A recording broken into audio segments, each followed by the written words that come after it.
the past year I pretty much was traveling a lot. Now I spend a little time in Germany at home, and in a couple of weeks I will be heading off in a different country and on a different cruise and a different adventure again. And let's see how I can document this in more videos and yeah, pretty much start that off with a place where I've been as a child or young adult a lot, taking photos and exploring. And I will take you there today and see how it all looks nowadays. In this case we are talking about an old company that stopped working here a long time ago, and now it's all left to rot or something, like destroyed partly. And it's all about stones and manufacturing small stones for street building and stuff like that. We used to go here to do a lot of photo shoots and create different kinds of fashion projects and stuff like that. But I haven't been here for quite a long time, and now it's about exploring, going to the top, finding the highest point that we can reach up there somewhere, and we will see how that will be now. And it's a beautiful day. Didn't seem like it in the beginning, but now it's really, really pretty. The sun is out and no more rain. Perfect. Now, there's a ton you can explore here,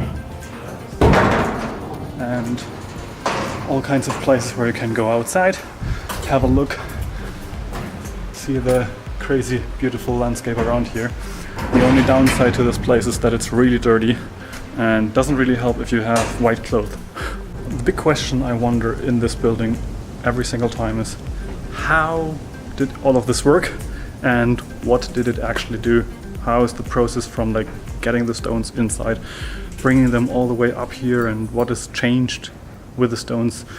As far as I reckon, they got pretty much crushed to some kind of dust, because we have a lot of dust around here, but it also like just different sizes of stones, I would say. Maybe, I don't really know. And I have yet to meet someone who knows. The search for the top. But I think we found it! Just going out here. Now another window, which is pretty much a window that provides the view that I kind of expect from going atop, because right there is the highest point of this building. Wie im U-Boot. Oh, geradeaus.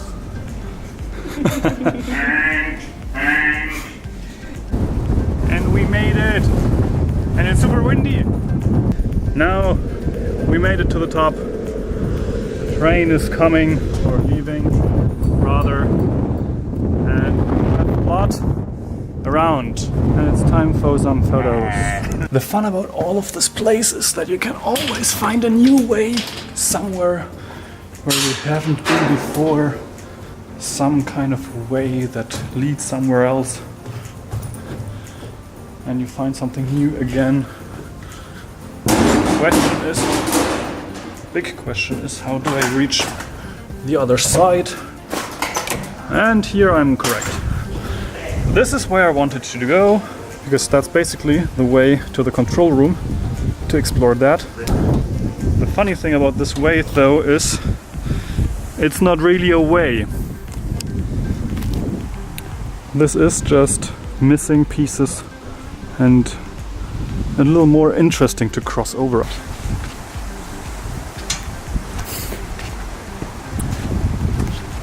And we found another room.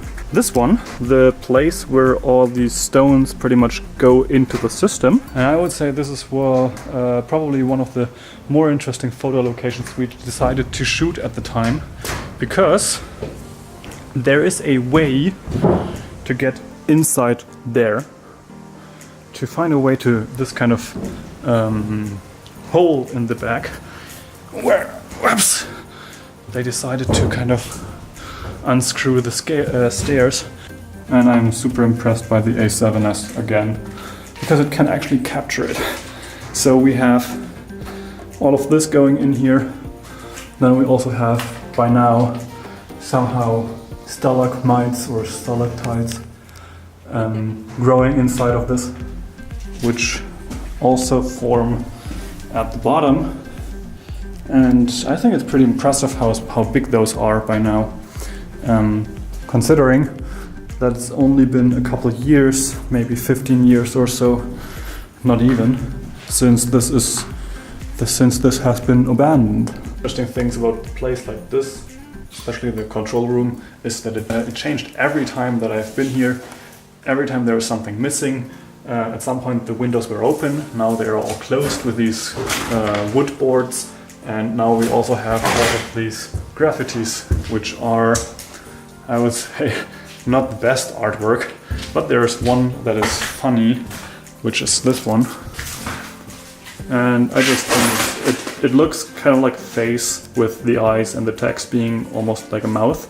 Then you also have all the stuff that's lying on the floor. Sometimes there's like magazines from 1990, 1995, something around that line. And all of the controls here are pretty interesting. I wouldn't have thought that they are in English. I never actually looked at them that deeply.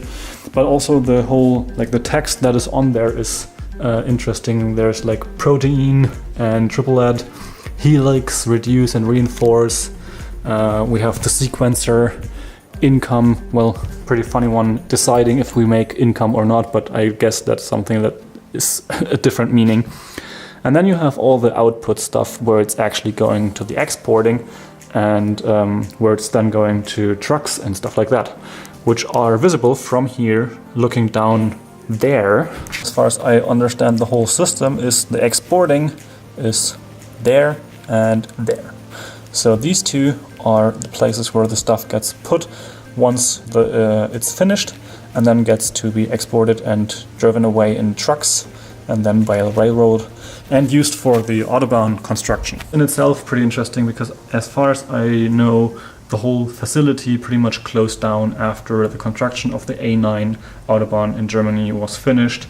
And that's like one of the main Autobahns that is interesting for me. It's the Autobahn between Berlin and Munich, and this place pretty much is right at the center of the two. So we have 3 and something hours to Munich and 3 and something hours to Berlin. And Munich is a place where I'm going to go to tomorrow, going in there by train and then being on a barbecue with some friends I met on an offline weekend, and also on a Nomad cruise last year, where I will be going in September again. And I'm really excited to go there and have some more travel plans coming up, which is exciting, always.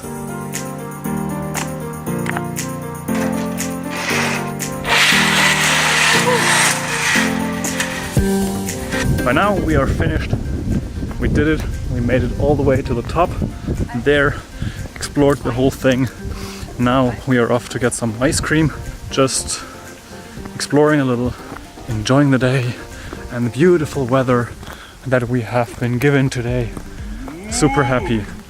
The ice is done, that I just skipped basically, but now I'm in the old city where I basically grew up in. It's a small village next to here I grew up in, and this is just the town and the place where I went to the basic schooling, and yeah, pretty much enjoyed about 20 years of my life, maybe even a little more. It's interesting to kind of get to remember this place, to walk around, to see where things happen, to remember and to relive some parts of life, I would say. And then we're just going to head out again and go to a different place. After exploring the company we just went to and I showed you, we got a little bit of a ice cream and cake. That was a nice kind of afternoon touch.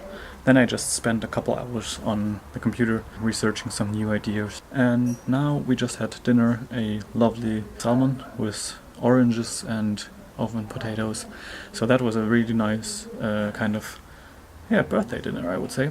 And now we are heading off to see a very German movie from Bully Herbig, which is kind of a childhood movies which he made, and now he has like a combination of all his projects in one big movie, and we're going to see that, and then I'm probably off to bed. It's a long day and has been kind of exhausting, but I feel really good and really happy. And then tomorrow I'm off to Munich going there by train and going to a nice barbecue. So I will see you tomorrow. Have a nice day. Make it your life. Bye bye.